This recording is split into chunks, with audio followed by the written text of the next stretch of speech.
To mega debate. నా పేరు రహీం.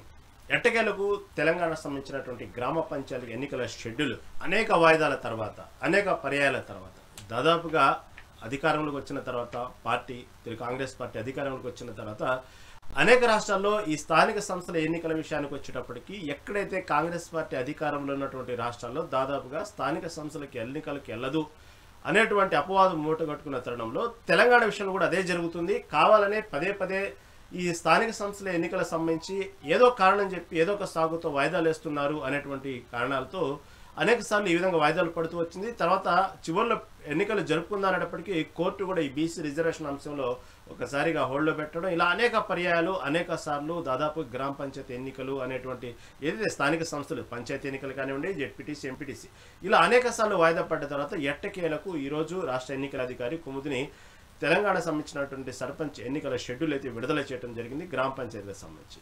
ఇది ఈనాటి సంబంధించినటువంటి మెగా డిబేట్. దీని మీద మనం ఇప్పుడు ప్రజెంట్ డిస్కస్ చేయడానికి సిద్ధంగా ఉన్నారు. మనతో పాటు మల్లెపాక యాదగిరి గారు బీఆర్ఎస్ నాయకులు, అదేవిధంగా అడిచల్ల రాజు గారు బీజేపీ నాయకులు మనతో పాటు సిద్ధంగా ఉన్నారు.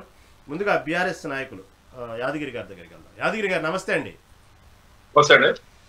యాదగిరి గారు, మనం అనుకున్నట్టుగానే ఇందాక నేను చెప్పినట్టుగా దాదాపుగా అనేక పర్యాయాలు వాయిదా పడుతున్నటువంటి ఏదైతే గ్రామ పంచాయతీ ఎన్నికలు కానివ్వండి, స్థానిక సంస్థల ఎన్నికలు అన్నీ కూడా జెడ్పీటీసీ, ఎంపీటీసీ, ఎట్టకేలకు ఈరోజు గ్రామ పంచాయతీ సంబంధించిన ఎన్నికలు అయితే షెడ్యూల్ అయితే విడుదలైంది, మనకు తెలిసిన విషయమే. దీనికి సంబంధించి మొన్న జరిగినటువంటి జూబ్లీహిల్స్ ఉప ఎన్నిక ఏదైతే జరిగిందో దాంట్లో కాంగ్రెస్ పార్టీ విజయం సాధించిన తర్వాత అదే ధోరణిలో, అదే పాజిటివ్ దృక్పథంతో, అదే ఊపులో ఈ సంబంధించినటువంటి ఏదైతే స్థానిక సంస్థల ఎన్నికల షెడ్యూల్ని అయితే విడుదల చేశారు అనేటువంటి వార్త కూడా వస్తూ ఉంది. కాబట్టి దాన్ని బట్టి దాన్ని ఉపయోగించుకోవాలి. ఆ పాజిటివ్లో ఉన్నప్పుడే ఏదైతే దాని ప్రభావం, జూబ్లీహిల్స్ ఎన్నికల ప్రభావం స్థానిక సంస్థల మీద ఎన్నికలకి ఉండే అవకాశం ఉందంటారు. ఏమంటారు? ముందుగా మీకు ప్యానెల్లో ఉన్న వారికి, మెగా టీవీ ప్రేక్షకులకు నమస్తే, గుడ్ ఈవినింగ్. నమస్కారం. ఇప్పుడు వాళ్ళకు నిజంగా ప్రజాభిప్రాయం, ప్రజల మద్దతు వారికి ఉంటే ఈ ఎలక్షన్లు ఎప్పుడో పెట్టేవారు. కేవలం ఒక్క జూబ్లీహిల్స్ ఎలక్షన్ లో వారు గెలిచినము అని చెప్పేసి పెడితే అది ఎందుకు ఎట్లా గెలిచింది అనేది తెలంగాణ రాష్ట్ర ప్రజలందరూ చూస్తున్నారు. మీలాంటి మీడియా సంస్థలు కూడా అందరు చూస్తూనే ఉన్నారు. జూబ్లీహిల్స్ గెలుపు ఒక గెలిపేనా? వారు ఎన్ని అరాచకాలు సృష్టించి, ఎన్ని రిగ్గింగ్ ఓట్లతోటి గెలిచి ఈ రోజు మేము గెలిచినామని చెప్పుకుంటున్నారు, కానీ దానికి నైతిక విజయం మాత్రం బీఆర్ఎస్ పార్టీదే. ఎందుకంటే అట్లా చెప్పినా కూడా జూబ్లీహిల్స్ లో గతంలో వచ్చిన ఓట్ల కంటే కూడా ఇంకా మాకు కొన్ని ఓట్లు ఎక్కువనే వచ్చినాయి. కానీ అందులో మేము ఆల్రెడీ చెప్పినాం, 20,000 పైచిలకు ఓట్లు అక్కడ దొంగ ఓట్లు, మన అవి ఓట్లు ఉన్నాయి, వాటిని తొలగించాలని చెప్పి ఎన్నికల కమిషన్ కూడా మేము వినతి పత్రం ఇచ్చినా కూడా దాన్ని పట్టించుకోకుండా అక్కడ 20,000 ఓట్లు ఏవైతే వాళ్ళు వేసిరో ఆ ఓట్లు మాత్రమే అక్కడ వారికి లబ్ధి చేకూర్చినాయి.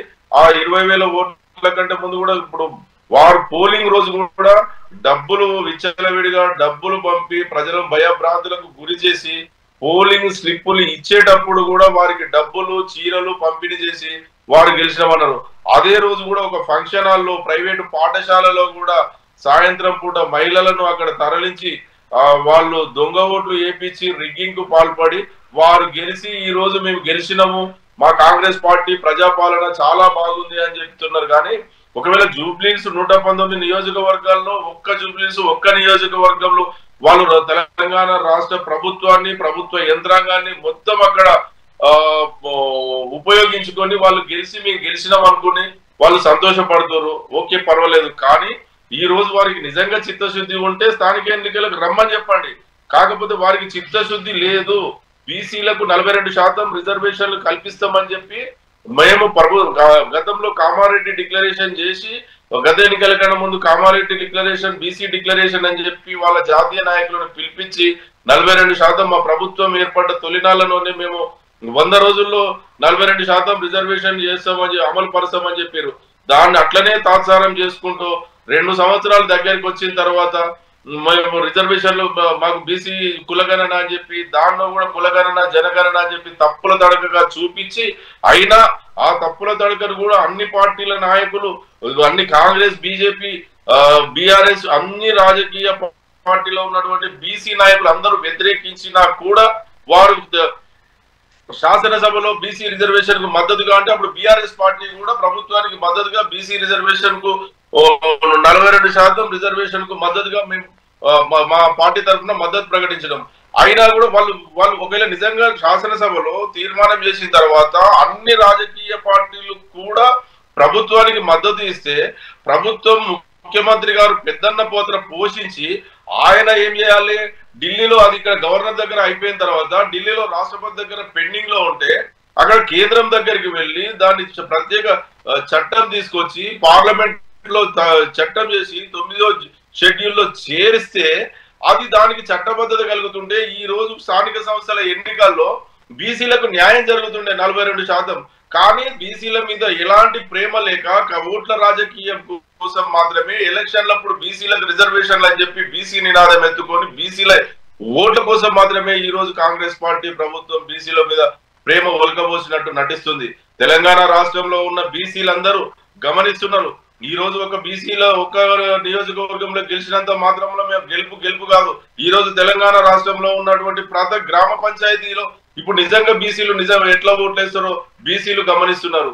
మీరు ప్రభుత్వాన్ని అక్కడ మోహరించి అధికార బలంని ఉపయోగించుకొని మీరు గెలిచి మేము గెలిపినాము అని చెప్పేసి రగ్గింగ్ ద్వారా గెలిచి మేము గెలిచినామని చెప్పుకున్నారు. ఆ గెలుపుతో పాటు మీకు నిజంగా చిత్తశుద్ధి ఉంటే మీ ప్రజాపాలన మీద మీరు ఇచ్చిన ప్రజాపాలన మీద ప్రజలకు నమ్మకం ఉంటే మీకు ఆల్రెడీ పార్టీ మారిన ఎమ్మెల్యేలు 10 మంది ఎమ్మెల్యేలతో రాజీనామా చేపియండి, ఎలక్షన్లకు వెళ్ళండి.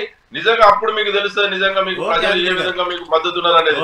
అది పక్కన పెట్టేసి మాకు ప్రజల మద్దతు ఉన్నదని చెప్పేసి నిజంగా మీరు స్థానిక సంస్థల ఎన్నికలకు పోవడం కూడా శుభ పరిణామం. కానీ బీసీలకు మాత్రం అన్యాయం చేసింది ఈ కాంగ్రెస్ ప్రభుత్వం అనేది ఖచ్చితంగా మేము ప్రజల వద్దకు పోతాం, ప్రజలకు చెప్పుతాం. ప్రజలలో ఈ రోజు కాంగ్రెస్ పార్టీని ప్రభుత్వాన్ని ఎండగట్టడం కోసం మా పార్టీ సిద్ధంగా ఉన్నది. బీసీలకు మాత్రం న్యాయం చేయాలని చెప్పేసి మేము మాత్రం మా పార్టీ తరఫున మేము ఖచ్చితంగా కొట్లాడతాం.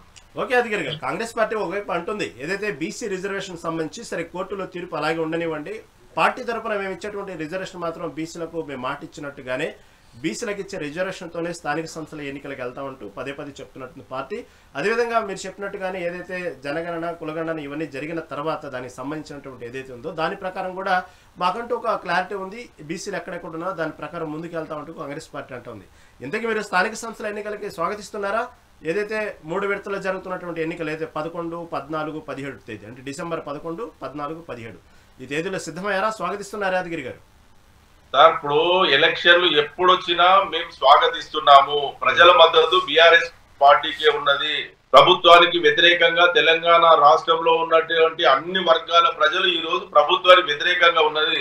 బీఆర్ఎస్ పార్టీ ప్రధానంగా ప్రతిపక్ష పార్టీలో ఉన్నది కాబట్టి గతంలో కేసీఆర్ గారి ప్రభుత్వం ఉన్నప్పుడు ఏ విధంగా అభివృద్ధి సంక్షేమం ఏ విధంగా జరిగిందో తెలంగాణ రాష్ట్రంలో ఈ రోజు తెలంగాణ ప్రజలు గమనిస్తున్నారు.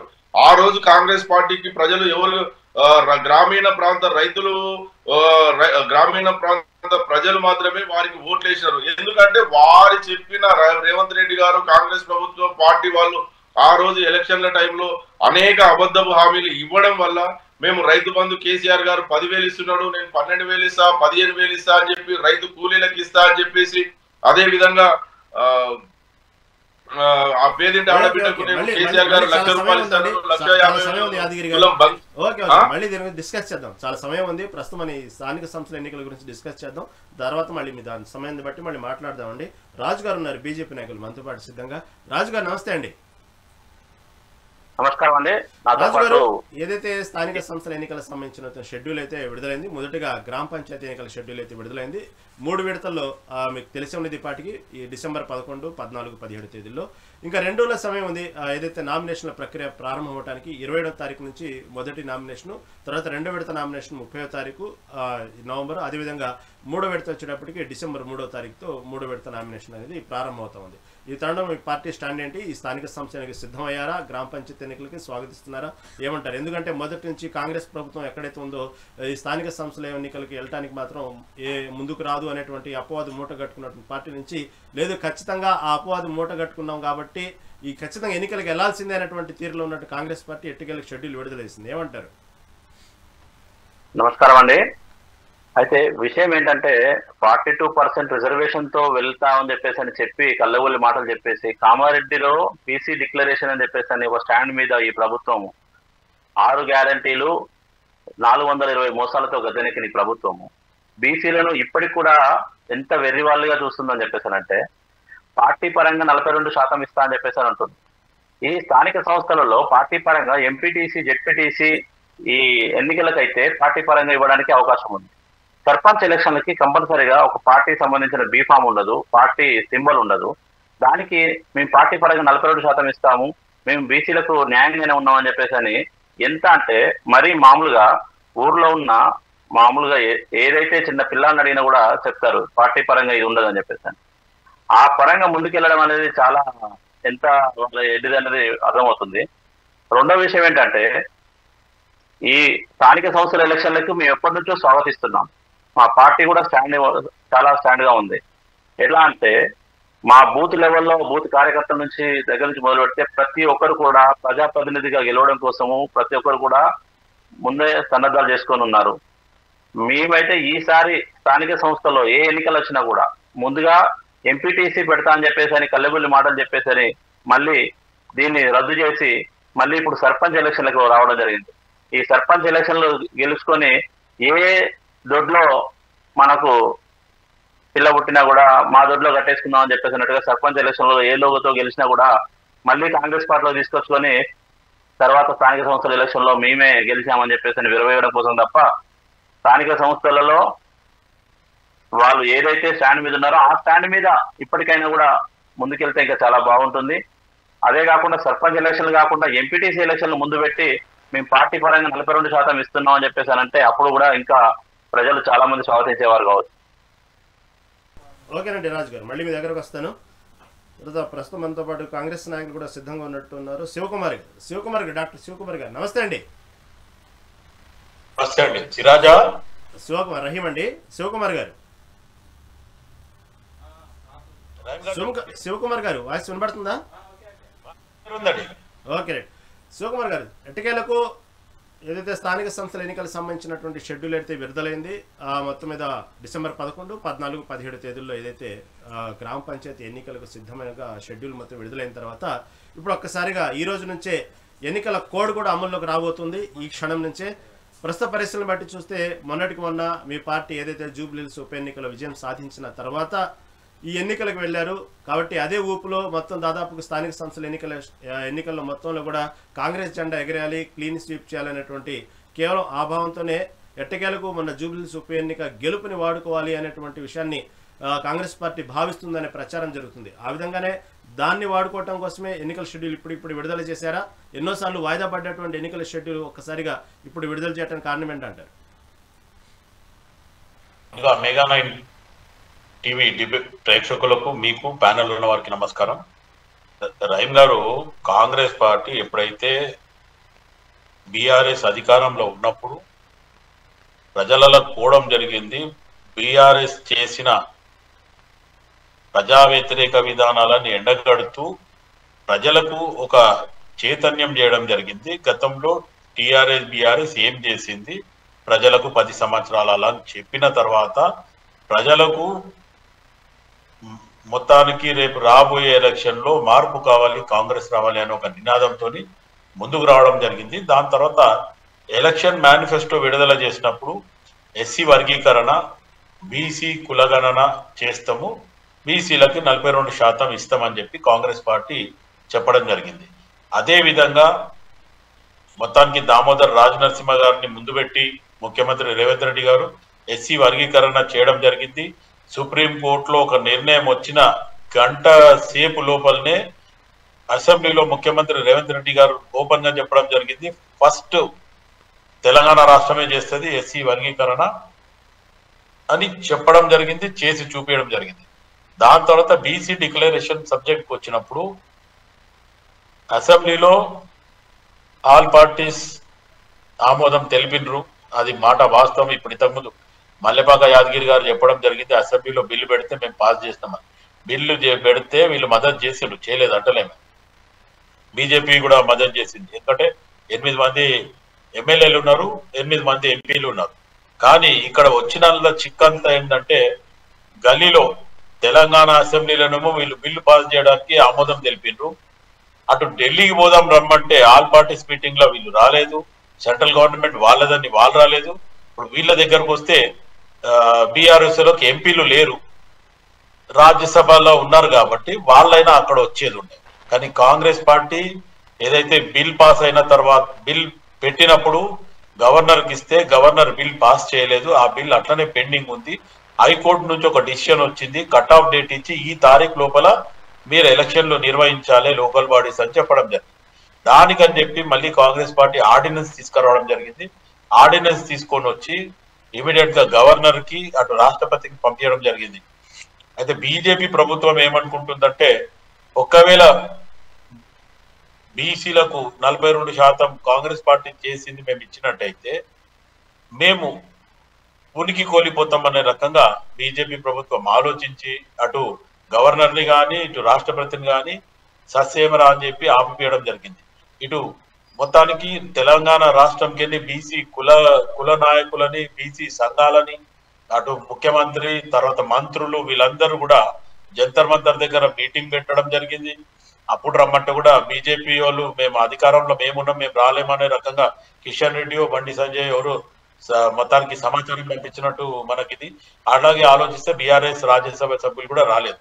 కానీ ఇండియా జాతీయ నాయకులు ఎందుకు రాలేదండి? రాహుల్ గాంధీ ప్రియాంక గాంధీ గారు ఎందుకు రాలేదు?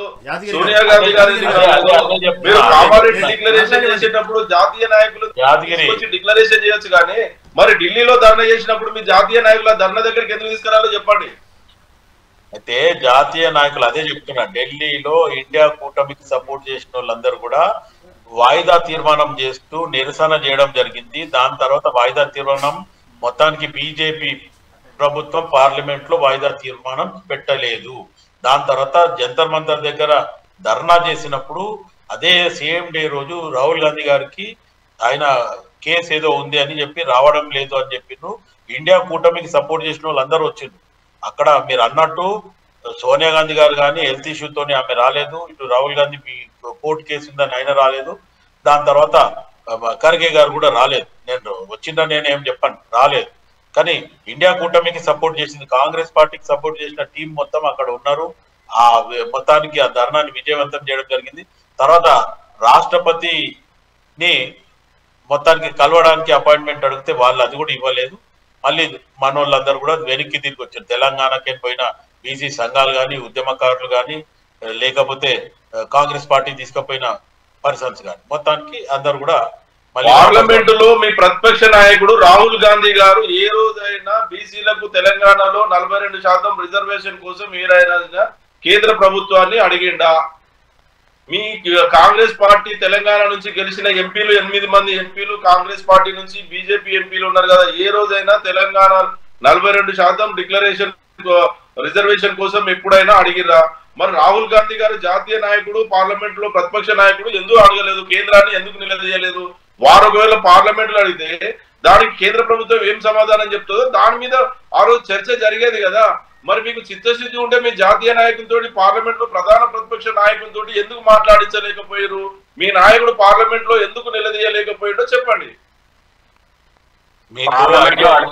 పార్లమెంట్ లో ఒక్క నిమిషం అమ్మా ప్లీజ్, కొంచెం డిస్టర్బ్ చేయకండి, మీరు రాసుకోండి. ఏదో యాదగిరి అడిగిండు మాట్లాడుతుంది కాబట్టి నేను ఆగిన. మీకేమన్నా మాట్లాడేది ఉంటే నేను మాట్లాడిన తర్వాత మీరు మాట్లాడండి. యాదగిరి గారికి బహుశా గుర్తు లేదో మర్చిపోయిండో, రాహుల్ గాంధీ గారు మొన్న జరిగిన పార్లమెంట్ కాదు అంతకు ముందు కూడా 2-3 పార్లమెంట్లలో కూడా బీజేపీ ప్రభుత్వాన్ని మొత్తాన్ని దిగ్బంధనం చేసిండు. జిస్కి ఇస్సేదారి ఉత్తి భాగ్యదారి అనే రకంగా ఏదైతే రాహుల్ గాంధీ గారు నినాదం తీసుకొని వచ్చిందో ఆ నినాదానికి ఈ రోజు వరకు కూడా ప్రధానమంత్రి నరేంద్ర మోదీ గారు కానీ అమిత్ షా గారు కానీ దానికి జవాబు చెప్పలేక రాహుల్ గాంధీ గారు ఈ మాట మాట్లాడుతున్నప్పుడు పార్లమెంట్ కి రాకుండా వాళ్ళు ఏదో ఇంకా మీటింగ్లు ఉన్నామని లేకపోతే పర్యటనలు ఉన్నామని చెప్పి తప్పించుకొని పోవడం జరిగింది. కానీ ఈ రోజు బీజేపీ ప్రభుత్వం ఏమంటుంది, తెలంగాణలో కులగణన చేసింది తప్పు, మేం మటుకు 9th షెడ్యూల్లో ఇప్పుడు పెట్టాము, మేమే కులగణన జనగణన 27లో చేస్తాము, అప్పుడే మొత్తానికి ఇది చేస్తాము అనే రకంగా బీజేపీ ప్రభుత్వం ఇది చెప్పడం. కానీ కాంగ్రెస్ పార్టీ ఏదైతే ప్రజలకు ఇచ్చిన హామీ ప్రకారం ఎట్టి పరిస్థితుల్లో మేము 42% ఇస్తామని మొదలే బీజేపీ ప్రభుత్వం ఏదైతే బిల్లు పెట్టినామో అది పాస్ చేయదనే ఉద్దేశంతోనే మంత్రివర్గంలో కానీ మా పిసిసి అధ్యక్షుడు కానీ ముఖ్యమంత్రి రేవంత్ రెడ్డి గారు కానీ మా campaign committee chairman Madhu Yaskhi గారు కానీ వీళ్ళు ఎవరైనా సరే ఓపెన్ గా చెప్పడం జరిగింది 42% మేము కాంగ్రెస్ పార్టీ తరఫున ఇస్తాం. బీఆర్ఎస్ వాళ్ళు బీజేపీ వాళ్ళు 42% స్థానిక సంస్థలలో ఇస్తారా? And more ever sarpanch election లో జెండా కానీ ఎజెండా కానీ పెద్దగా ఏమి ఉండదు.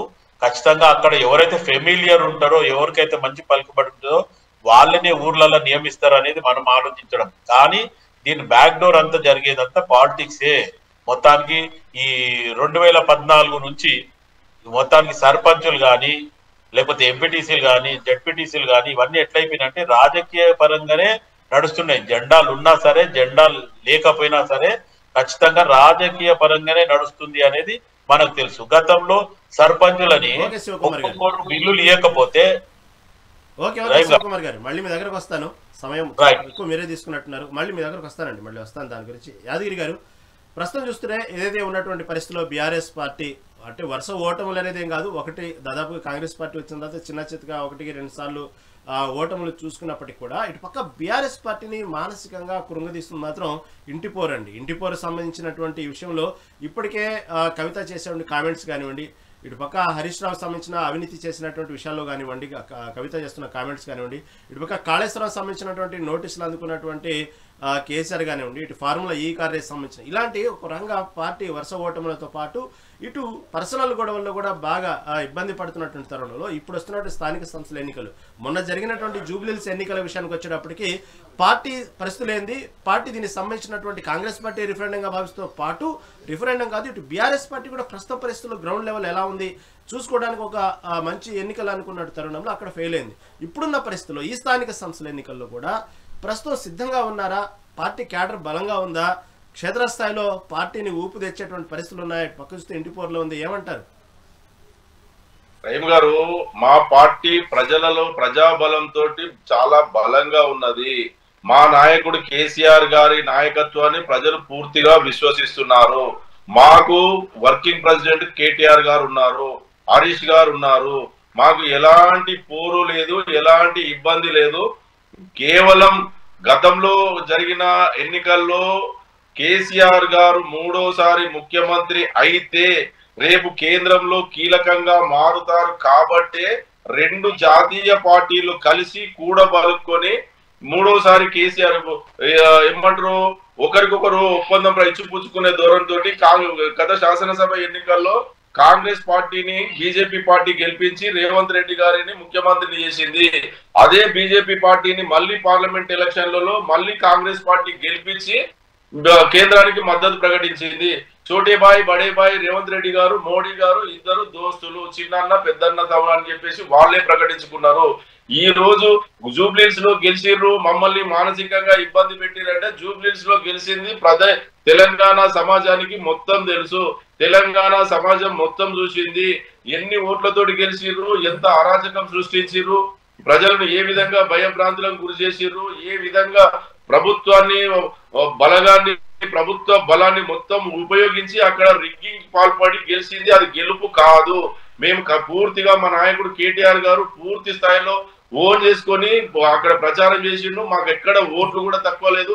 గతంలో మాగంటి గోపీనాథ్ గారికి వచ్చిన ఓట్ల కంటే కూడా ఇంకా 2-3 వేల ఓట్లు ఎక్కువనే వచ్చినాయి. మీరు కావాలంటే మళ్ళీ చూసుకోవచ్చు.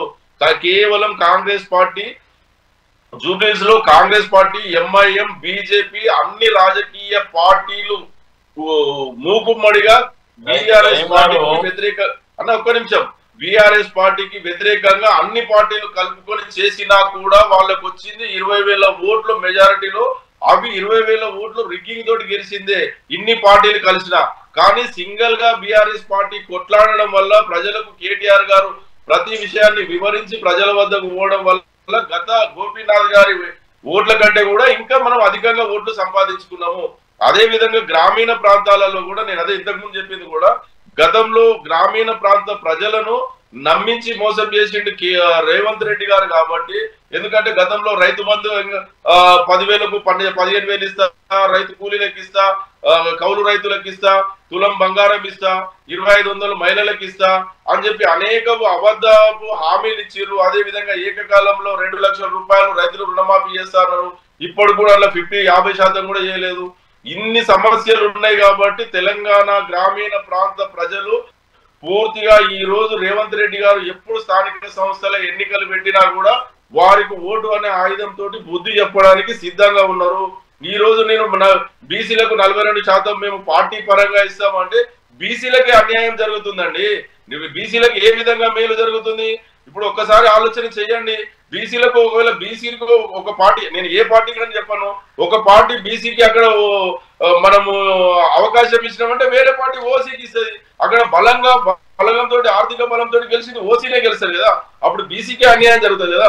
రిజర్వేషన్ మీరు కరెక్ట్ గా బీసీకి రిజర్వేషన్ పెడితే బీసీ మీద బీసీలే గెలుస్తారు. కాబట్టి వాళ్ళకు బీసీలకు అన్యాయం చేయడం కోసం మాత్రమే ఈ పార్టీ పరంగా చెప్తున్నారు. ఇంకోటి ఏంటంటే ఇప్పుడు అన్నగారు యాదగిరి గారు మళ్ళీ మీ దగ్గరకు వస్తాను. రాజు గారు వాస్తవంగా చూస్తే ఇక్కడ బీజేపీ పార్టీ పరిస్థితి కూడా చూస్తే మొన్న జూబ్లీహిల్స్ ఎన్నికల విషయానికి వచ్చినప్పటికీ రాజాసింగ్ కామెంట్స్ కూడా మనం చూసాం. ఎక్కడ కూడా బీజేపీ పార్టీకి ఓటు వేయమని అడిగిన దాఖలాలు లేవు. ఇదే విధంగా ఉంటే ఇంకా దాదాపుగా ఇంకా 50 ఏళ్ళైనా సరే తెలంగాణలో బీజేపీ పార్టీ అధికారంలోకి రాదు, ఇప్పటికైనా మార్చుకోండి, నాయకులు ఇప్పటికైనా మారండి అంటూ రాజాసింగ్ చేసిన వ్యాఖ్యలు మనం చూసాం. ప్రస్తుత పరిస్థితుల్లో సరే స్థానిక సంస్థల ఎన్నికలు ఏదైతే ఉన్నాయో దీనికైనా సిద్ధంగా ఉన్నారా? మీ పార్టీ పరిస్థితి అలాగే ఉందా? పార్టీలో గ్రూపుల గొడవలు అలాగే ఉన్నాయా? మళ్ళీ సిద్ధమవుతున్నారా? దీనికి స్థానిక సంస్థల ఎన్నికలకు సంబంధించి అన్ని గ్రామాల్లో మీ పార్టీ సంబంధించినటువంటి వాళ్ళు కార్యకలాపాల్లో ఏజెంట్లు సిద్ధంగా ఉన్నారా? ఏమంటారు?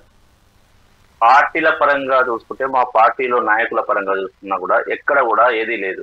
మసిబూసి మారడికాయ చేసినట్టుగా మీడియాలో, సోషల్ మీడియాలో ఏదో ఒక వచ్చిన మ్యాటర్ను పట్టుకొని దాన్ని ఏదో భూతద్వంలో పెట్టి చూపించడం తప్ప ఏం లేదు. మా అందరు నాయకులు కూడా ఒకటే స్టాండ్ మీద ఉన్నారు. అందరూ పెద్ద నాయకులందరూ కూడా, జాతీయ నాయకులు కానీ, ఎమ్మెల్యేలు, ఎంపీలు అందరూ కలిసికట్టుగానే ఉన్నారు. అందరూ కూడా గ్రౌండ్ లెవెల్లో వర్క్ చేస్తున్నారు. సర్పంచ్ ఎలక్షన్లో తప్పకుండా ప్రతి కాన్స్టిట్యున్సీ నుంచి కూడా ఇన్ఛార్జీలు ఉన్నారు, ప్రతి జిల్లా నుంచి కూడా ఇన్ఛార్జీలు ఉన్నారు, జిల్లా అధ్యక్షులు ఉన్నారు. బూత్ స్థాయి నుంచి కూడా మనం పటిష్టం జరుగుతుంది. ఎక్కడ కూడా అంతర్గత గొడవలు లేవు. బూత్ స్థాయిలో స్థానిక సంస్థల్లో తప్పకుండా కూడా బీజేపీ పార్టీనే గెలిపించడం కోసం ప్రజలు కూడా చూస్తున్నారు. కామారెడ్డి 42% రిజర్వేషన్ చూసుకుంటే అక్కడ అమలు చేయడం కోసము మీరు ఎప్పటి నుంచో ప్రయత్నం చేయాల్సింది. తీరా స్థానిక సంస్థల మన సర్పంచ్ ఎలక్షన్లు అయిపోయి కూడా వారి పదవి కాలం అయిపోయి 2 సంవత్సరాలు అవుతుంది. అయినా కూడా ఇప్పుడు వారికి కూడా అతిగతి లేదు. ఎంపీటీసీ ఎలక్షన్లు కూడా అయిపోయి అది కూడా 2 సంవత్సరాల కాలం అవుతుంది, దానికి కూడా అతిగతి లేదు. 42% రిజర్వేషన్ ఇస్తా అని చెప్పేసారు. ముందు జాగ్రత్తగా ముందు నుంచే చేయనుండి 6 గ్యారంటీలు ఏదైతే 420 మోసాలతో గద్దెనెక్కిన ఈ ప్రభుత్వం ఉందో ఆ 6 గ్యారంటీలు ముందరికి వస్తాయి. మళ్ళీ ప్రజలందరూ కూడా 6 గ్యారంటీలు ఎక్కడా అని చెప్పేసి అడగడం కోసం ఎవరైతే ప్రజలు ముందుగా ఉన్నారో, ప్రతిపక్షాలు ముందుగా ఉన్నాయని చెప్పేసి ఏదో ఒక కల్లబొల్లి మాటలు చెప్పేసి ఏదో ఒక అంశాన్ని ముందుకు తీసుకురావడం, ఏదో ఒక టాపిక్ ముందు తీసుకురావడం. ఎలక్షన్లు అని చెప్పేసి ఎప్పటి నుంచో స్థానిక సంస్థల ఎలక్షన్లు ఇప్పుడు దగ్గర సంవత్సరం నుంచి ఇదే రాజోత్సవం చేస్తున్నారు. మొన్నటికి మొన్న ఎంపీటీసీ ఎలక్షన్ ముందు పెడతా అని చెప్పేసి రాజుగారు మీ పార్టీ మరి బీసీల పట్ల అంతగా ఇంపార్టెన్స్ ఇచ్చి బీసీల పట్ల అంతగా ప్రేమ ఉంటే మొదటి నుంచి చెప్తున్నటువంటి కాంగ్రెస్ పార్టీ ఏదైతే జూబ్లీహిల్స్ ఉప ఎన్నికల్లో బీసీ అభ్యర్థికి టికెట్ ఇచ్చింది, మళ్ళీ మీరెందుకు బీసీ అభ్యర్థిని ప్రకటించలేకపోయారు? అలానే మీరు నిరూపించుకోవాల్సింది కదా. బీసీల పట్ల కేవలం ఉంది బీజేపీ పార్టీ ఏదైనా సరే ఆదరించేది, ఎందుకంటే ప్రధాని కాడి నుంచి చివరి వరకు మొత్తం చూసుకుంటే బీసీలే ఉన్నారు అని అంటే పదే చెప్పుకున్నట్టు బీజేపీ పార్టీ మొన్న జరిగిన ఉప ఎన్నికల్లో బీసీలకు ఎందుకు సీట్ ఇవ్వలేదు? బీసీలకు సంబంధించిన వ్యక్తికి ఎందుకు మీరు ఆ విధంగా ఎందుకు ఫాలో అవ్వలేదంటే ఏమంటారు? అక్కడ ఇదివరకు ఆయన పోటీ చేసి ప్రజలలో ఉన్న వ్యక్తి అందుకని చెప్పేసి ఆ వ్యక్తికి ఇవ్వడం జరిగింది. బీసీలు ఒక్క ఎమ్మెల్యే తోటి చూసుకుంటే మనకు బీసీ ఇవ్వలేదని చెప్పేసి కాదండి. ఏదైతే ఇప్పుడు మీకు ఇక్కడ ఉందో డిస్కస్ నడుస్తుంది, బీసీల ప్రాముఖ్యత ఇస్తున్నాం అనేటువంటి డిస్కస్ నడుస్తున్న క్రమంలో నిరూపించుకోవడానికి అవకాశం ఉండేది కదా అంటున్నా. అంతేగాని ఇవ్వాలని రూల్ ఏం లేదు, నిరూపించుకోవడానికి మంచి అవకాశం కదా అనేది వ్యాఖ్య. ప్రజలలో ఉన్న వ్యక్తి, ఇంతకుముందు పోటీ చేసిన వ్యక్తి, ఇంతకుముందు పోటీ చేసి ఓడిపోయిన వ్యక్తి కాబట్టి వారికి అవకాశం ఇవ్వడైందండి. అంతేకాకుండా ఏదైతే మన ఇప్పుడు స్థానిక సంస్థలకు వస్తే అక్కడ స్థానిక సంస్థలకు వస్తే 42 రిజర్వేషన్ అనేది తప్పకుండా ఎంపీటీసీ ముందు పెడితే ఇప్పటికైనా కూడా కొంచెం కాంగ్రెస్ పార్టీ వీసీలతో మనుగడ ఉందని చెప్పేసి అని చూసేది. ఇప్పుడు కూడా సర్పంచ్ ఎలక్షన్లు ముందు పెట్టి కాంగ్రెస్ పార్టీ పూర్తిగా మోసపోయింది, ఈ ప్రజలలో ఉన్న నమ్మకం కోల్పోయింది.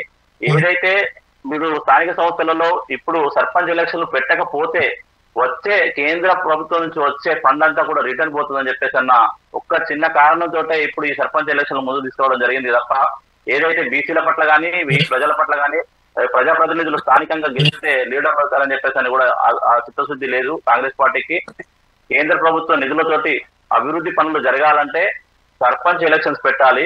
ఆ కేంద్ర ప్రభుత్వ నిధులు వెనక్కి మళ్ళీపోకుండా ఉండడం కోసము ఈ విషయంగా సర్పంచ్ ఎలక్షన్లు ముందుకు వచ్చింది తప్ప ప్రజలపైన ప్రేమతో కానీ బీసీల పైన ప్రేమతో కానీ కాంగ్రెస్ పార్టీ ముందుకు రాలేదు. 42% రిజర్వేషన్ ఒకవేళ ఇస్తే మరి ఓకే, కాంగ్రెస్ పార్టీ 42% నాకు పరంగా ఇస్తా అని చెప్పేసి అన్నది. ఈ బీజేపీ పార్టీ కానీ బీఆర్ఎస్ పార్టీ కానీ అందరూ కూడా 42% రిజర్వేషన్ తోటి బీసీకే టికెట్ ఇచ్చారు అనుకున్నాం. ఒక విలేజ్ లో, ఒక ఎక్స్ అనే విలేజ్ లో బీసీకే రిజర్వేషన్ అందరూ వచ్చినా రాకుండా బీసీకి ఇచ్చారు. కానీ ఇండిపెండెంట్ గా పోటీ చేసే వారికి అయితే ఇలా ఈ రూల్స్ అయితే చెల్లవు కదా. వారు ఏదైతే ఉంటారో స్థానికంగా వారు ఒక మద్దతు ఉంటారు, అవసరం డబ్బు పరంగా కావచ్చు, జనరల్ వాళ్ళు కూడా పోటీ చేసి అక్కడ బీసీలకు అన్యాయం చేసే అవకాశం ఉంది. ఏ విషయంగానైనా కూడా ఇప్పుడు ఎలక్షన్లు పెట్టి స్థానికంగా 42% ఇవ్వడం వల్ల ఇండైరెక్ట్ గా బీసీలకు ఇంకా అన్యాయమే జరుగుతుంది తప్ప కానీ న్యాయం జరిగేది అవసరమే లేదు. సరే అండి, ఓకే, మళ్ళీ మీ దగ్గర శివకుమార్ గారు ఏదైతే ఈ ఎన్నికలకు సంబంధించి స్థానిక సంస్థల ఎన్నికలకు సంబంధించి సరే ఒక పక్క రిజర్వేషన్ కూడా కోర్టులో అలాగే ఉంది. అయితే పాత రిజర్వేషన్ ప్రకారమే 27% రిజర్వేషన్ ప్రకారమే కాంగ్రెస్ పార్టీ సొంతగా ఈ బీసీలకు మేము ఇచ్చినటువంటి ఏదైతే హామీలు ఉన్నాయో స్థానిక సంస్థల ఎన్నికలకు సంబంధించి ఆ 42% రిజర్వేషన్తో ముందుకు వెళ్తామంటూ పదే చెప్తున్నారు. సరే, దానికి కట్టుబడి ఉన్నారా? ఈ గ్రామ పంచాయతీ ఎన్నికలకు ఆ విధంగా ముందుకు వెళ్ళబోతున్నారు అంటే వాస్తవంగా సంబంధించినట్టు మొదటి నుంచి చూసుకుంటే కూడా ఈ విషయంలోనే పర్టికులర్గా అనేక సార్లు వాయిదా పడింది స్థానిక సంస్థల ఎన్నికలు. మరి మీరు కట్టుబడి ఉన్నారా? ఆ విధంగానే ముందుకు వెళ్తున్నారా అంటే ఏమంటారు? కాంగ్రెస్ పార్టీ ఏదైతే కామారెడ్డి డిక్లరేషన్లు ఎప్పుడైతే మాట ఇచ్చిందో 42% ఒకవేళ మేము పెట్టిన బిల్లుని గిట్ట పాస్ చేయకుండా బీజేపీ ప్రభుత్వం పెండింగ్ పెడుతుంది, ఖచ్చితంగా పార్టీ పరంగా మేము 42% ఇస్తాము, బీజేపీ కానీ బీఆర్ఎస్ కానీ ఇస్తుందా అని చెప్పి మొదట్లోనే స్టార్టింగ్లోనే ఈ ఛాలెంజ్ చేయడం జరిగింది ముఖ్యమంత్రి రేవంత్ రెడ్డి గారు. అదే నినాదాన్ని ఎన్నోసార్లు మనం ఎన్నో డిబేట్లలో కూడా మాట్లాడడం జరిగింది. కాంగ్రెస్ పార్టీ ఇప్పుడు కూడా అదే చిత్తశుద్ధితో ఉంది. 42% బీసీలకు ఇవ్వడానికి కాంగ్రెస్ పార్టీ అదే నిర్ణయం మీద ఉంది. అండ్ మోర్ ఎవర్ జూబ్లీహిల్స్ ఎలక్షన్లు అట్లా జరిగినాయి ఇట్లా జరిగినాయని బీఆర్ఎస్ నాయకుడు అంటుండ్రు. కానీ వాళ్ళు ఎన్ని అరాచకాలు చేసినా అది మర్చిపోయినరేమో. గతంలో ఇదే రేవంత్ రెడ్డి గారిని ఓడగొట్టడానికే మొత్తానికి హెలికాప్టర్ల పైసలు పంపించిండ్రు, అంబులెన్స్ల పైసలు పంపించరు, పోలీస్ రక్షకుల పైసలు పంపించిండ్రు. ఇది వాళ్ళు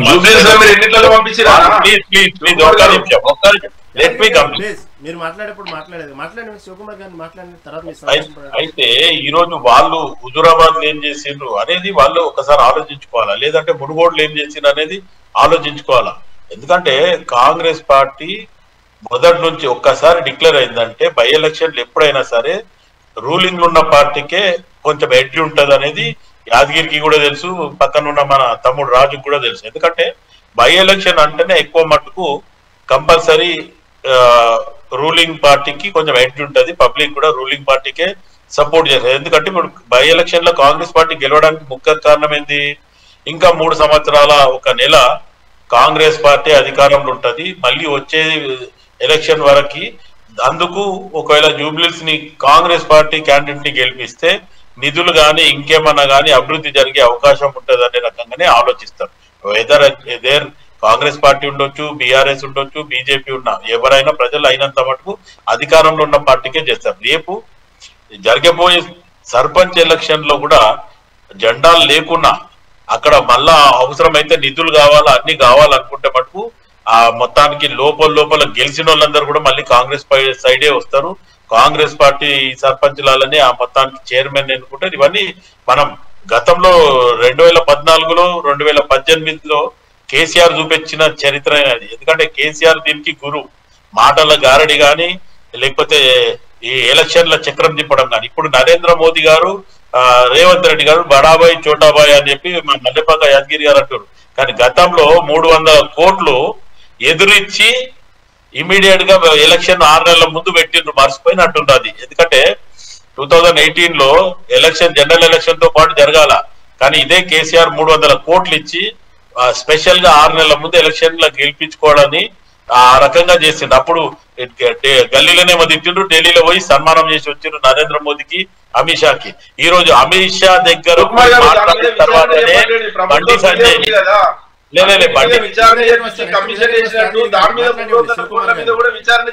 యాదగిరి గారు మీ దగ్గరకు వస్తా, నెక్స్ట్ మీరే కంటిన్యూ శివకుమార్ గారు. అయితే ఈ రోజు బండి సంజయ్ గారు అధ్యక్ష పదవి పోయి మళ్ళీ కిషన్ రెడ్డి గారు రావడానికి మీ కేటీఆర్ అక్కడ పోయి చక్రం తిప్పిందని ఇప్పుడు బీజేపీలో ఉన్న కొండా విశ్వేశ్వరరెడ్డి, ఇప్పుడు కాంగ్రెస్ లో ఉన్న వివేక్ వెంకటస్వామి వాళ్ళిద్దరు కూడా ప్రెస్ మీట్ లో చెప్పడం జరిగింది. ఎక్కడో బహిరంగంగా నాకు వచ్చి చెప్పింది కాదు, ఇంకెవరికో పర్సనల్ చెప్పింది కాదు, ప్రెస్ మీట్ లోనే చెప్పడం జరిగింది. అపాయింట్మెంట్ మాకుంటే అపాయింట్మెంట్ లేని కేటీఆర్ కి అపాయింట్మెంట్ ఇచ్చి మిమ్మల్ని పక్కన పెట్టి ఆయన పిలిచి మాట్లాడిన తర్వాత రెండో రోజే కేటీఆర్ చెప్పినందుకే బండి సంజయ్ని పక్కకు జరిపి కిషన్ రెడ్డిని అధ్యక్షుని చేసిండ్రు అనే రకంగా కూడా ఆల్రెడీ, ఎందుకంటే బీజేపీ బీఆర్ఎస్ ఒక లోపాయి ఒప్పందకారం ఉంది. ఈరోజు కవితను కూడా ఎప్పుడైతే జైలు పోదు పోదు పోదు అన్న సమయంలో ఖచ్చితంగా ఈరోజు బీజేపీ గెలవకపోవడానికి కారణం కవితను పంపించలే, మీ ఇద్దరు లోపాయి ఒప్పందకారం ఉంది అన్నాక ఆ తర్వాతనే ఎలక్షన్ అయిన తర్వాత ఎంపీ ఎలక్షన్ ముందు కవితను లోపల పంపించారు. మళ్ళీ దాని తర్వాత బెయిల్ మీద హరీష్ రావు మళ్ళీ కేటీఆర్ పోయి చక్రం తిప్పితే ఢిల్లీలో మళ్ళీ ఆమెను వదిలిండ్రు. ఇప్పుడు పరిస్థితి ఏంది? ఇప్పుడు ఆమె ఏకు పోయి మేక్ అయింది అంటారు కదా, అట్లా కవిత ఈ రోజు బీఆర్ఎస్ పార్టీకి ఏకు పోయి మేక్ అయిపోయింది. బీఆర్ఎస్ చేసిన తప్పిదాలు, దొంగతనాలు, డ్యూటీలు ఈ రోజు కవిత చెప్తుంది. ఓకేనండి, మాట్లాడదానికి యాదగిరి గారు వాస్తవంగా శివకుమార్ గారు చెప్పినట్టు ఏదైతే సర్పంచ్ ఎన్నికలకు సంబంధించి గ్రామ పంచాయతీ ఎన్నికలకు సంబంధించి వాస్తవంగా పార్టీ సింబల్స్ మీద ఉండవు కాబట్టి ఇది ఎవరికి వాళ్ళకి సంబంధించినటువంటి పార్టీకి సంబంధం ఉండదు, కానీ పార్టీకి సంబంధించినటువంటి బీఫామ్స్ ఉండవు, పార్టీకి సంబంధించిన గుర్తులు ఉండవు. కాబట్టి కాకపోతే ఇలాంటి స్థానిక సంస్థల ఎన్నికలు వచ్చినప్పుడల్లా దాదాపుగా ఏదైతే అధికార పార్టీ ఉందో దానికి ఎడ్జ్ ఉండేటువంటి అవకాశం ఉండిద్ది అనేటువంటి కామన్ నానుడి. మన చూసిన ఉప ఎన్నికలు కానివ్వండి, ఇప్పుడు రాబోయే ఎన్నికలు కూడా కానివ్వండి. అయినప్పటికీ కూడా గ్రామాల్లో ఉన్నటువంటి వ్యతిరేకత అయితే కాంగ్రెస్ పార్టీ మీద తీవ్రంగా ఉంది అనేటువంటి పదే వస్తున్నటువంటి టాకు. కవిత కూడా అదే చెప్తున్నారు, గ్రామాల్లో బాగా వ్యతిరేకత ఉంది కాంగ్రెస్ పార్టీకి, అయినా సరే జూబ్లీహిల్స్ ఎన్నికలు ఎలా గెలిచింది అనేటువంటి విషయాన్ని లేవనెత్తుతున్నారు. ప్రస్తుతం ఉన్నటువంటి గ్రామాల్లో ఉన్నటువంటి సమస్యల పట్ల అవకాశం ఉందా? బీఆర్ఎస్ పార్టీ వైపు చూస్తారా ప్రజలు, లేదా శివకుమార్ గారు చెప్పినట్టు ఇంకా ప్రభుత్వం ఉంది కదా, ఎందుకు ప్రభుత్వంలో అధికార పార్టీని గెలిపిద్దాం అనుకుంటారంటే ఏమంటారు? ఇప్పుడు వారు మేము పార్టీల పరంగా మేము రిజర్వేషన్లు ఇస్తా అన్నా ఏ విధంగా ఇస్తా అన్నా కూడా వాస్తవానికి గ్రామ పంచాయతీ ఎలక్షన్ లో దానికి బీఫామ్ ఉండదు, పార్టీ సింబల్ ఉండదు. కాకపోతే పార్టీ పరంగా ఒక అభ్యర్థి నిలబెడతారు, గెలిచిన వారు ఖచ్చితంగా పార్టీ పరంగా కేసీఆర్ గారి నాయకత్వాన్ని బలపరుస్తున్నారు. ఈ రోజు తెలంగాణ గ్రామీణ ప్రాంత ప్రజలు మొత్తం బీఆర్ఎస్ పార్టీకి పట్టం కట్టడానికి సిద్ధంగా ఉన్నారు. కానీ కాకపోతే వీళ్ళు జూబ్లీస్ లో ఎక్కడో అధికార మతంతో అధికారాన్ని ఉపయోగించుకొని ఒక్క దగ్గర మేమేదో బలంతో గెలిచి మేము అదే గెలిచినామని చెప్పేసి వాళ్ళు విరగితే వాళ్లకు కర్రు కాల్చి వాత పెట్టడానికి గ్రామీణ ప్రాంత ప్రజలు సిద్ధంగా ఉన్నారు. కానీ ఈ రోజు మళ్ళీ ఇప్పుడు శివకుమార్ గారు చెప్పినట్టు అధికార పార్టీ ఉంది కాబట్టి ఏ పార్టీలో గెలిచినా కూడా మేము మా అకౌంట్లోనే వేసుకుంటామని చెప్పేసి వాళ్ళను భయంతో భయానో నయానో అన్ని రకాలుగా వాళ్ళు బల ప్రదర్శన ఉపయోగించి వాళ్ళ అకౌంట్ లో వేసుకోవడానికి కూడా కాంగ్రెస్ వారికి అలాంటి అలవాట్లు ఉన్నాయి కాబట్టి ఖచ్చితంగా దానికి పాల్పడడానికి సిద్ధంగా ఉంటది ఆ పార్టీ.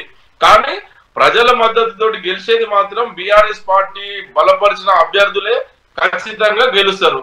అదే విధంగా వారికి ఎక్కడ కూడా ఇప్పుడు మనం చెప్తున్నాం కదండి, ఇప్పుడు ఏ గ్రామంలో కొండారెడ్డి పెళ్లి పోతారా, ఆయన ఉన్నటువంటి కొడంగల్ పోతారా, లేకపోతే ఈ తెలంగాణ రాష్ట్రంలో ఉన్నటువంటి ప్రతి మంత్రి ముఖ్యమంత్రి గ్రామీణ వాళ్ళ సొంత గ్రామాలకు పోయి కూడా రైతులకు ఏ విధమైన లబ్ధి చేకూర్చింది ఈ ప్రభుత్వము.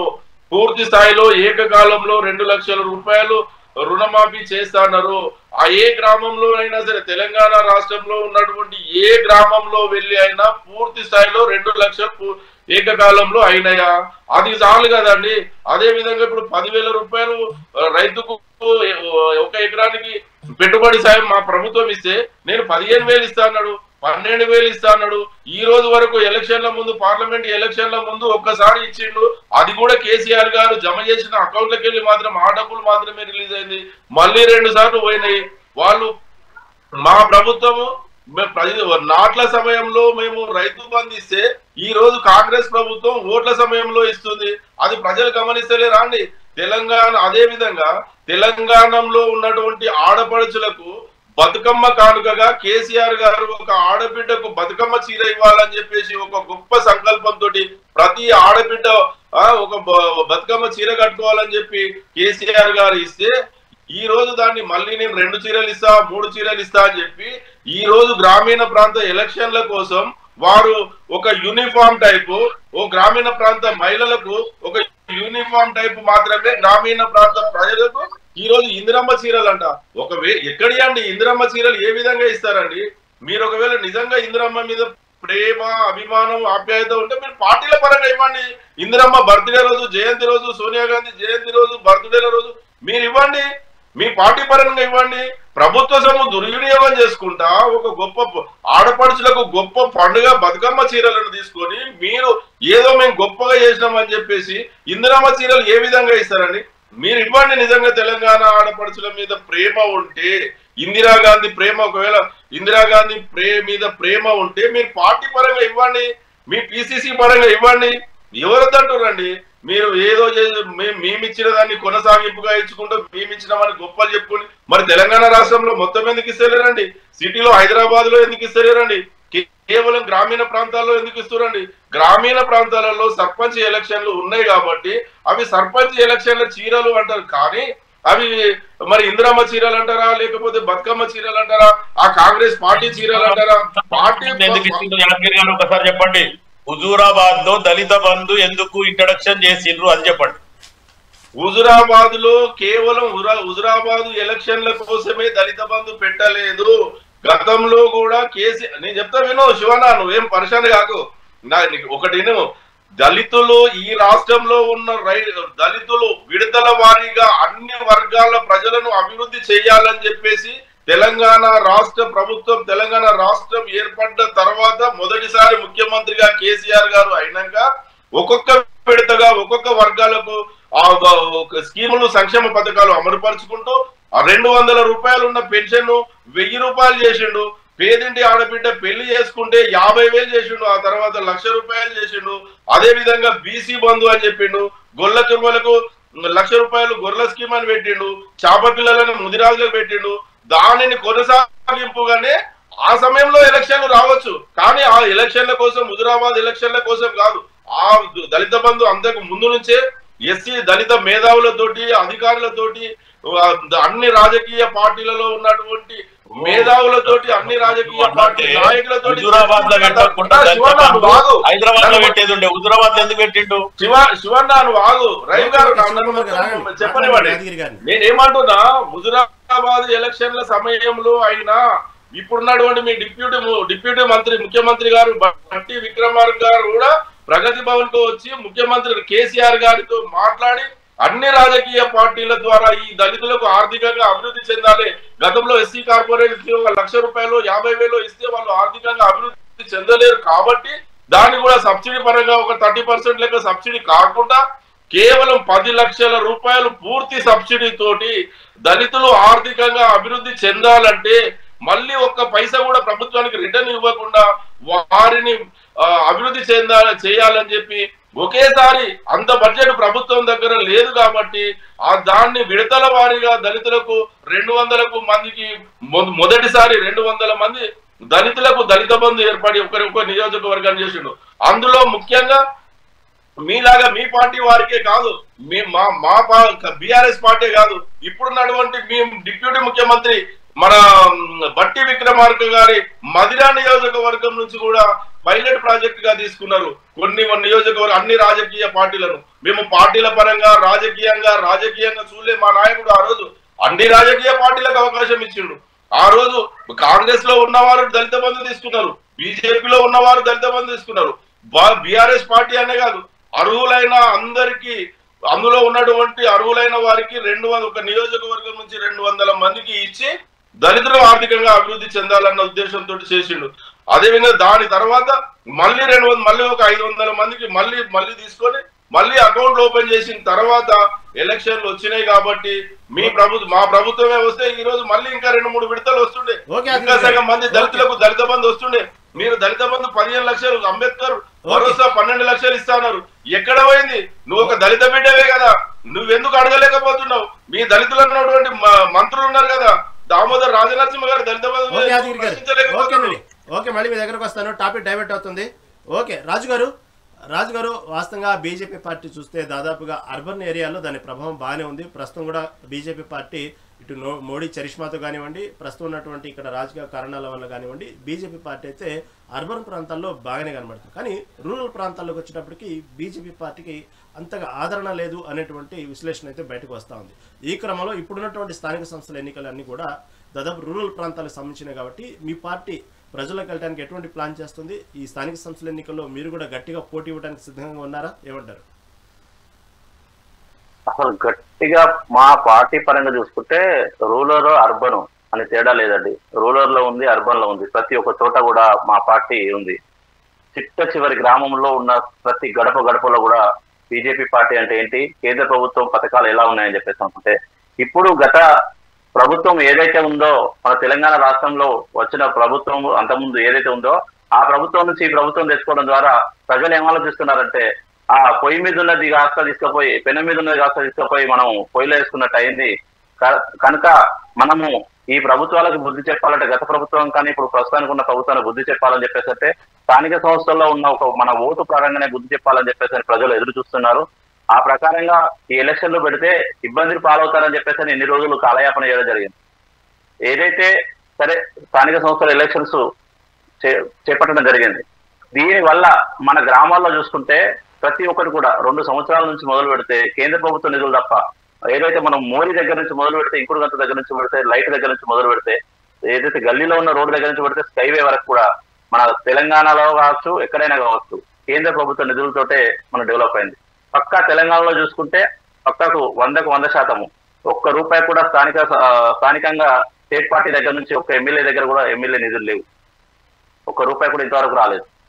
కేంద్ర ప్రభుత్వం నుంచి, ఎంపీ ఫండ్స్ నుంచి ప్రతి ఒక్కరు కూడా గ్రామ పంచాయతీలకు మన ఫండ్స్ రావడం జరుగుతుంది. వాటితోటి అభివృద్ధి జరుగుతుందని చెప్పేసి ప్రజలు బాగా గట్టిగా విశ్వాసంతో ఉన్నారు, ప్రగాఢ విశ్వాసంతో ఉన్నారు. తప్పకుండా కూడా ప్రజలు స్థానిక సంస్థలలో ఈ 2 పార్టీలకు కూడా మనకు తెలంగాణలో చేసింది ఏమీ లేదు, కరుగాల్చి వాత పెడతామని చెప్పేసి అన్నట్టుగా తప్పకుండా ఈ ఓటుతోటి ప్రజలు స్థానిక సంస్థలలో కేంద్ర ప్రభుత్వ నిధులతోటి గ్రామాలు అభివృద్ధి చెందుతాయని చెప్పేసి ప్రతి ఒక్కరు కూడా ఇప్పుడు ఎడ్యుకేటెడ్ అయ్యారు.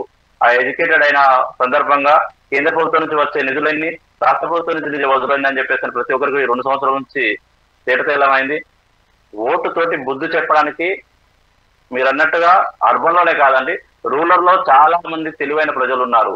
రూరల్ లో ఒక దగ్గర కూర్చొని ఏదైతే రచ్చబండ దగ్గర మాట్లాడుకుంటారో వాళ్ళు మాట్లాడుకునే విధానాన్ని బట్టి ఇప్పుడు తప్పకుండా ప్రజాప్రతినిధులుగా బీజేపీ పార్టీ నుంచి గెలిపించి మన కేంద్ర ప్రభుత్వ నిధులు రావాలంటే మనకు వారధిగా ఉండాలని చెప్పేసి, మన విలేజ్ నుంచి ఒక వారధిగా ఉండాలి, కేంద్ర ప్రభుత్వానికి వారధి కావాలని చెప్పేసి బీజేపీ మద్దతుదారిని సర్పంచ్ గా గెలిపించడానికి ప్రజలందరూ కూడా రెడీగా ఉన్నారు. శివకుమార్ గారు, ఇప్పుడు పక్క చూస్తే గ్రామాల్లో కాంగ్రెస్ పార్టీ అంటే ప్రభుత్వం పట్ల ఇచ్చినటువంటి ఏదైతే ఎన్నికల హామీలలో భాగంగా ఇచ్చినటువంటి ఏ హామీలు కూడా పూర్తి స్థాయిలో నెరవేర్చలేదు, 100కు 100% ఏ పథకం కూడా నెరవేర్చలేదు అనేటువంటి వ్యతిరేకత అయితే గ్రామాల్లో బాగా ఉన్నది అనేటువంటి మాట వాస్తవం కనబడుతోంది. ఈ తరుణంలో మీరు చెప్పినట్టుగా కేవలం అధికార పార్టీ అనే ఒక్క మాట మీద నమ్ముకుని ముందుకెళ్తున్నారా, ప్రజా సమస్యలని పరిష్కరించడానికి ముందుకెళ్తున్నారా? ప్రజా సమస్యలు అయితే భారీగానే వెంటాడుతున్నాయి. మొన్న జూబ్లీహిల్స్ ఉప ఎన్నిక తీసుకున్నప్పటికీ కూడా మీరు అధికార పార్టీ ఉంది కాబట్టి గెలిచామన్నారు, కానీ అక్కడ ఉన్నటువంటి ఏదైతే జూబ్లీహిల్స్లో అనేక మంది డైరెక్ట్గానే మీ మంత్రులనే, మీ నాయకులనే నిలదీసినటువంటి ఓటర్లు నిలదీసిన సందర్భాలు, విజువల్స్ కూడా మనం చూసాం. ఇప్పుడు చూస్తే పంచాయతీ ఎన్నికలు ఎప్పుడెప్పుడు వస్తాయా అనేటువంటి పరిస్థితులు అయితే కొన్ని గ్రామాలని, అనేక గ్రామ పంచాయతీ నిధులు రాక, పంచాయతీ ఎన్నికలు జరగక, గ్రామాభివృద్ధి జరగక, దాంతోపాటు ఎన్నికల్లో ఇచ్చినటువంటి హామీలకు సంబంధించినటువంటి విషయాలు ఏ నెరవేర్చక గ్రామాల్లో అయితే బాగా పార్టీ పట్ల వ్యతిరేకత ఉన్నది అనేటువంటి విషయం అయితే మనం వింటా ఉన్నాం. ఈ తరుణంలో ఎలా ముందుకు వెళ్ళాలనుకుంటున్నారు మీ పార్టీ? గారు మొన్న ఆల్రెడీ బై ఎలక్షన్లనే ముఖ్యమంత్రి గారు ఓపెన్ గా చెప్పడం జరిగింది, ఈ 2 సంవత్సరాల లోపు ఇచ్చిన 10 సంవత్సరాలలో బీఆర్ఎస్ ప్రభుత్వం చేయని పని చేయడం జరిగింది, ప్రజలకు సన్నబియ్యం ఇవ్వడం జరిగింది, దాని తర్వాత 200 యూనిట్ కరెంట్ ఇవ్వడం జరిగింది, ఫ్రీ బస్ ఇవ్వడం జరిగింది, 500కు గ్యాస్ ఇవ్వడం జరిగింది. ఒక 2500 రూపీస్ మహిళలకు ఇస్తాను, అది ఒకటి. రెండవది మన ఏమంటారు తులం బంగారం. ఈ 2 పథకాలలో గ్రామాలలో కొంచెం ఇబ్బంది ఉంది అనేది ఉంది. మొన్న జూబ్లీస్ లో కూడా మాట్లాడేటప్పుడు ప్రజలు మీరు ఒకటే సైడ్ విని చెప్తున్నారు, రెండో సైడ్ కూడా మాట్లాడేది 10 సంవత్సరాలలో ఏం చేయలేదు గత ప్రభుత్వము, వాళ్ళు చేసింది మిగిలిచ్చిపోయింది, వీళ్ళంతా దోపిడి దొంగలాగా దోచుకోపోతే ఈ రోజు ఈయన వచ్చే వరకు ఖజానా ఖాళీ ఉంది, ఒక్కొక్కటి మెల్లగా చేస్తుండు. ఖచ్చితంగా రేవంత్ రెడ్డి ఇంట్లోకేం తెచ్చిస్తాడా, జోబులకేం తెచ్చిస్తాడా, ఒక్కొక్కటి చేస్తాడులే, ఏం బాధ లేదు, ఇంకా టైం ఉంది అని చెప్పి ప్రజల నాడే వినడం జరిగింది. నేను కూడా వీడియోలో మీరు యాంటీగానే చెప్తున్నారు తప్ప ఇట్లా పెద్దవాళ్ళు ఉన్నారు, ముసలోళ్ళు ఉన్నారు, ఆ మహిళలు ఉన్నారు, చాలా మంది చెప్పడం జరిగింది. మొత్తానికి ఈరోజు ఏదైతే గురుకుల పాఠశాలలో కానీ లేకపోతే రైతు రుణమాఫీ కానీ ఇవన్నీ కూడా కాంగ్రెస్ పార్టీ వచ్చినాక ప్రక్షాళన చేయడం జరిగింది. తర్వాత యువతకు ఉద్యోగాలు కానీ, గతంలో ఉద్యోగాలు మేము ఇచ్చినామంటే మేమే అప్పుడు ఎగ్జామ్ పెట్టినాము, మీరు ఇచ్చిండ్రు అంటారు. మీరు ఎగ్జామ్ పెట్టిండ్రు కానీ దాంట్లో ఉన్న రుసుకులన్నీ క్లియర్ చేసి కాంగ్రెస్ పార్టీ వచ్చినాకనే మొత్తానికి ఆ ఉద్యోగాలు ఇవ్వడం అయింది. పారామెడికల్ కానీ లేకపోతే స్టాఫ్ నర్సులకు కానీ ఇంకా మిగతా మొత్తానికి స్టేట్ గవర్నమెంట్ కానీ ఎక్కడెక్కడ అవకాశం ఉన్నాయని కూడా ఇవ్వడం జరిగింది. గ్రూప్ 4 కానీ గ్రూప్ 2 కానీ కూడా అది పెట్టడం జరిగింది, ఇవ్వడం జరిగింది. కానీ కాంగ్రెస్ పార్టీ మీద ఈరోజు గ్రామీణ ప్రజలలో యాంటీ మొదటి నుంచి కూడా లేదు. మొదట్లో ఖాళీ సిటీలోనే ఉండింది, ఈరోజు సిటీలో కూడా మార్పులు వచ్చినాయి.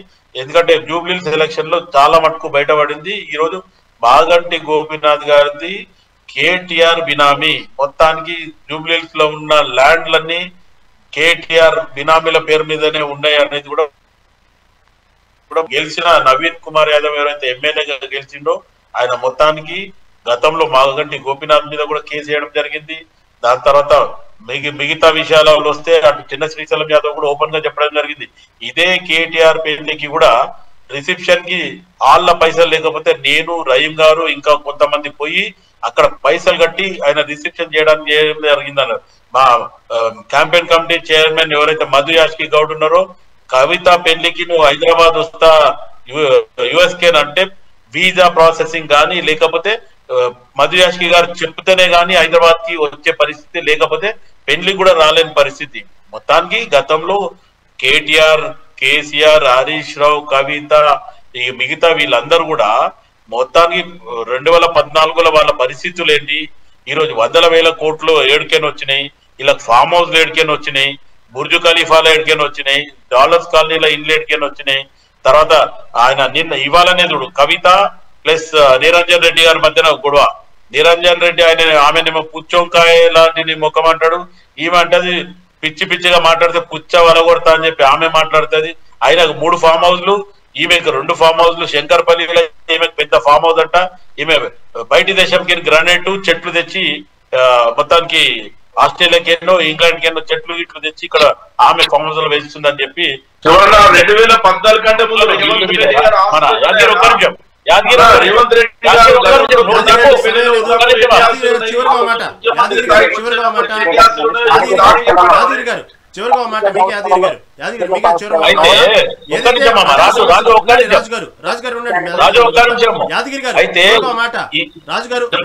యాదగిరి గారు ఏదైతే కేవలం మీ పార్టీ సోషల్ మీడియాకే పరిమితం అయిద్దా, గ్రౌండ్ ప్రజల సమస్యల మీద పోరాడిద్దా, ఇప్పుడున్నటువంటి తరుణంలో పంచాయతీ ఎన్నికలు వచ్చినటువంటి తరుణంలో షెడ్యూల్ విడుదలైన క్రమంలో ఈ క్షణం నుంచి ఎన్నికలకు కూడా అమలవుతున్న తరుణంలో ఇప్పటి నుంచైనా సరే పార్టీ సంబంధించి కేవలం సోషల్ మీడియానే వాడుకోకుండా క్షేత్రస్థాయిలో ఉద్యమంలో ఉన్నటువంటి పార్టీ, గతంలో పోరాడిన పార్టీని ఇప్పుడున్నటువంటి ప్రజా సమస్యల మీద పోరాటం ఎందుకు లేదు అనేటువంటి విషయాన్ని డైరెక్ట్గానే కవిత చెప్పినా, కానీ కవిత చెప్పిన పదే చెప్పట్లేదు. కానీ ప్రజా సమస్యల మీద మాత్రం బీఆర్ఎస్ పార్టీ కేవలం సోషల్ మీడియాకే పరిమితం అవుతుంది, కావాల్సిన క్షేత్రస్థాయిలో పోరాటలేదు అనేటువంటి వార్త అయితే జరుగుతోంది. వాస్తవంగా మీరు క్షేత్రస్థాయిలో పోరాటలేదా, దానికి సంబంధించిన రిజల్ట్ స్థానిక సంస్థల ఎన్నికల్లో చూడబోతున్నారా, లేకపోతే ఏ విధంగా ముందుకెళ్ళబోతున్నారు?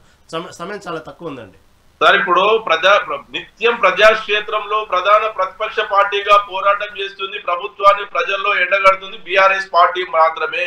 ఒకవైపు కేటీఆర్ గారు, ఒకవైపు హరీష్ రావు గారు, గతంలో ఉన్నటువంటి అందరూ గతంలో ఉన్నటువంటి ముఖ్యమైన నాయకులు అందరూ కూడా ఈ రోజు ప్రజలలో ఎప్పటికీ ఉంటున్నారు. ఇప్పుడు ఉన్నటువంటి గ్రామ పంచాయతీ ఎలక్షన్ లో గతంలో మేము చేసింది పల్లె ప్రకృతి ఆ పల్లె ప్రగతి, అదే విధంగా శ్మశాన వాటికలు డెవలప్మెంట్, అన్ని రకాలుగా ప్రతి గ్రామ పంచాయతీకి ట్రాక్టర్ ఇచ్చి ఆ గ్రామాన్ని అభివృద్ధి చేసింది మా కేసీఆర్ గారి 10 సంవత్సరాల ప్రభుత్వంలోనే ఇంత అభివృద్ధి జరిగింది. గతంలో ఉన్నటువంటి 60 సంవత్సరాల నుంచి పరిపాలించిన కాంగ్రెస్ పార్టీ ఏం చేయలేదు. ఈ రోజు మా ప్రభుత్వం గ్రామ పంచాయతీకి ట్రాక్టర్లు ఇస్తే ఈ రోజు అందులో డీజిల్ కూడా పోయలేని పరిస్థితిలో ఈ రోజు కాంగ్రెస్ ప్రభుత్వం ఉన్నది. మేము అది ప్రజలకు వివరిస్తామండి. మేము చేసిన అభివృద్ధి, కాంగ్రెస్ చేసే ఇప్పుడు మోసాన్ని ప్రజలకు వివరిస్తాము. గ్రామీణ ప్రాంతాల్లో ఈ రోజు ఇప్పటికి కూడా గ్రామీణ ప్రాంత ప్రజలు ఈ రోజు కూడా బీఆర్ఎస్ పార్టీ వైపే ఉన్నారు, కేసీఆర్ గారి నాయకత్వం వైపే ఎదురు చూస్తున్నారు. సార్ ఒక నిమిషము సార్, విషయం ఏంటంటే ఇప్పుడు ఏదైతే మీరు అన్నారో